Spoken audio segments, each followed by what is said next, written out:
What's going on, everybody? Drew over at Future Strategy Gaming coming at you with another video in my Things I Wish Someone Told Me series. Now in this one we're going to talk about equipment and inventory. Just some surface level stuff that we go a little bit farther into, so let's get started. So first off with the inventory, when you initially load into the game you'll notice you have 4 slots. 1, 2, 3, 4, and then 2 other areas. Let's talk about the 2 other areas. First is going to be your crystals. Now on the left side you're going to see different elements. This will be fire, ice, wind, earth, lightning, and water. Then up top you're going to see 3 different icons. The first one is going to be shards, the second one is going to be crystals, and the third one is going to be clusters. Now it took me a while to figure out what this entire menu is for, mostly because I haven't gotten into crafting. Now when you do eventually get into crafting, which will be a different video of mine, you will need these as resources and or catalysts that will help you with crafting. Now none of these can be bought by any vendor, so they are found out in the world either by killing mobs relevant to the element itself. So for fire you will have to kill specific fire mobs that have a potential to drop it. And then for later stuff, you can use gathering professions that will drop that, and then these will be used within the crafting.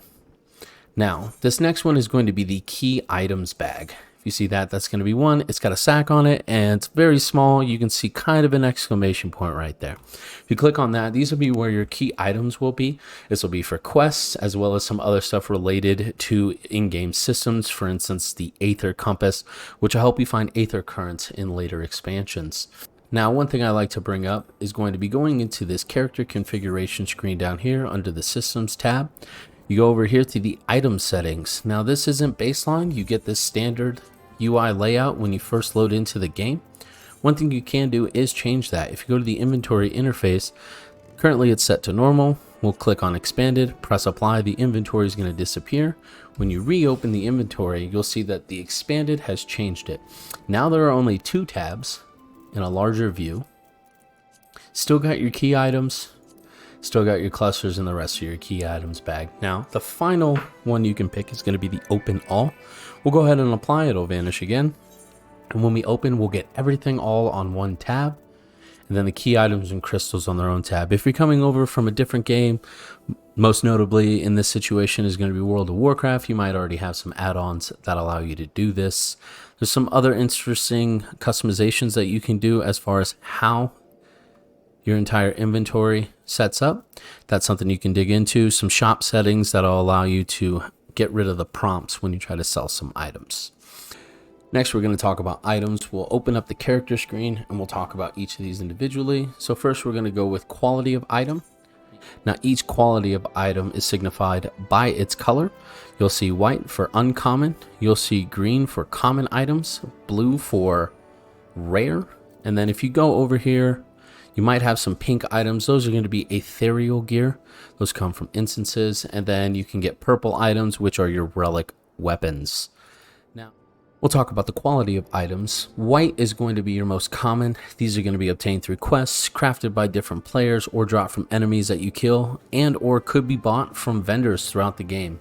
Some of these items may have melding slots. That's going to be that green circle underneath materia. Some of these items may not. Next, we'll talk about the ethereal gear. Ethereal gear has item levels that are slightly above the required levels. So as you can see, the required level on this particular item is going to be 28. The item level of the item is going to be 28 as well for this, but sometimes it's going to be slightly higher. These can only be obtained through dungeons and or levy quests. Now some of these items will have different or higher stats, but they will always spirit bond faster compared to the white counterparts or the common gear. Stats can vary between items with the same name. Melding slots, however, on this particular gear is not available. I'm not going to dive too far into melding as that'll be a different video altogether, but the pink quality gear spirit bonding faster can lend to some other stuff. Make sure you check out that video. Next we'll move to green items. Now these gear is a little bit scarcer and the level range is from mildly above to greatly above the required item. Now you can see here on this particular item, level 71 is the requirement. That's in red because I'm not 71 on the current character I'm going with, but the item level is going to be 390. That'll go up higher as you get farther into the game. Most of the time these items can be obtained from dungeons. However, some of these items can be purchased from your grand company, or they can be created through high level crafting. Some items will have materia melding slots and some will not. This particular item does, as you can see the green circle underneath the materia. Now the next jump up is going to be blue gear. This will be considered rare gear, and the item levels of this gear is typically substantially higher than the level required you to actually equip it. So you can see here on this particular item, the level requirement is going to be 50. However, the item level is 90.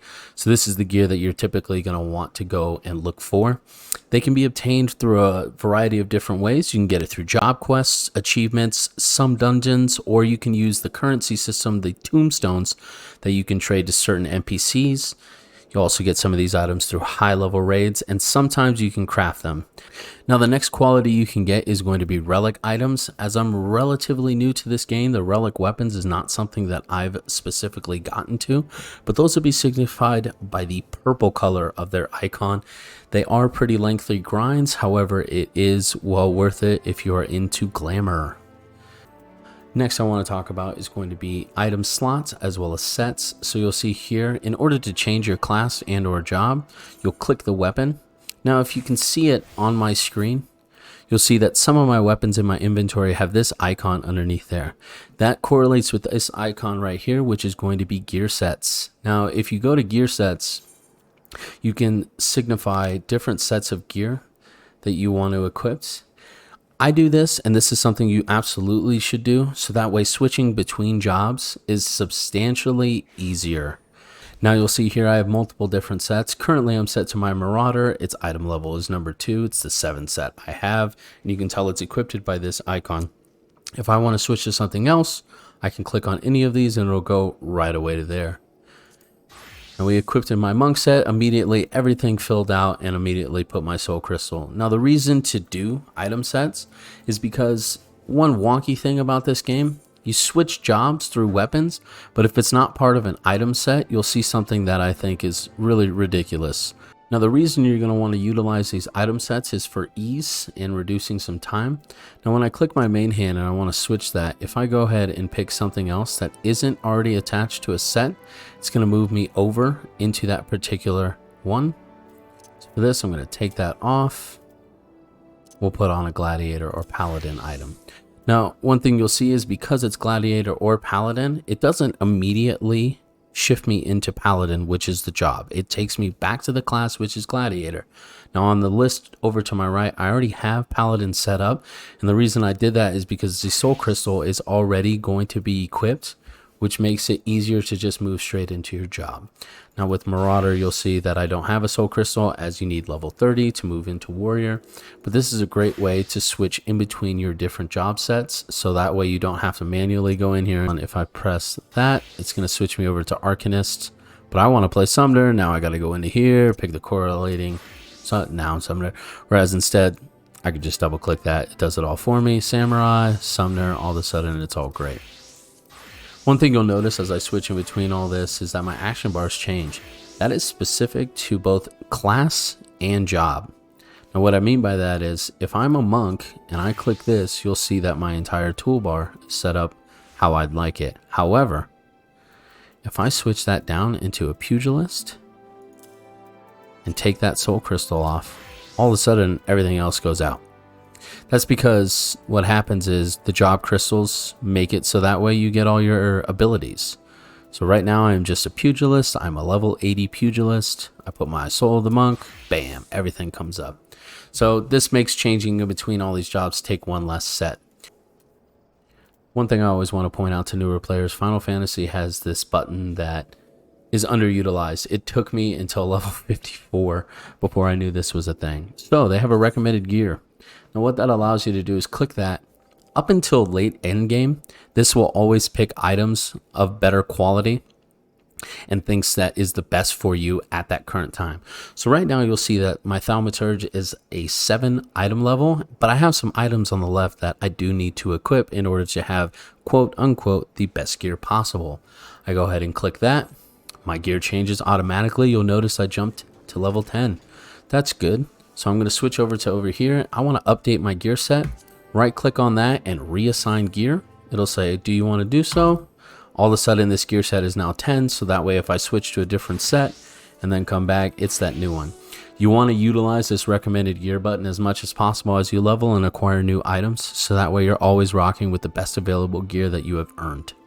Now the last thing I want to bring up for this video is going to be something on each item that usually gets overlooked, and I know that I definitely overlooked it. At the bottom, you're going to see 3 things that I want to pull your attention to: shop selling price, sells for, and market prohibited. With the shop selling price, it'll indicate whether or not you can buy it from a vendor. So if it says none, it means this item in particular is not sold at any vendor. However, if there is a price attached to it, you can go purchase that item from a specific vendor. If that's an item you particularly want, but you're not sure which vendor it is, you can go ahead and Google that. Very straightforward. The sells for is going to be what you can sell to a vendor for how much. That price will vary based on the quality and item level of that gear. The last one in particular is going to be market prohibited. The reason I bring this up, there are a lot of different items within this game in which you can sell them on the market board. If they are available to sell them on the market board in the first place, that market prohibited is actually going to show you the number that is most currently being sold at on the market board. So this is a good way to figure out whether or not an item is worth your time and whether or not you should sell it on the market board or just vendor it to any vendor out in the world.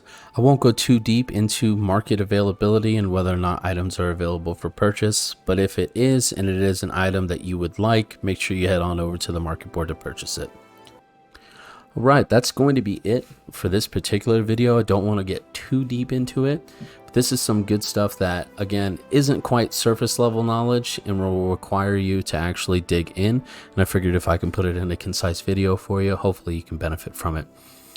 Thank you so much for giving me your time today. My name is Drew. I'm with Future Strategy Gaming. Appreciate you watching the video in the first place. If you liked the video, make sure you hit the like button down below. If you want to see more of these videos or some of my other material and content, make sure you hit the subscribe button. Also, you can leave me a comment if you feel like there's something in this particular video that I may have missed, or is there something else you want me to cover? I love to engage with anybody watching these videos. Thanks again for giving me your time. As always, have a great day. Peace.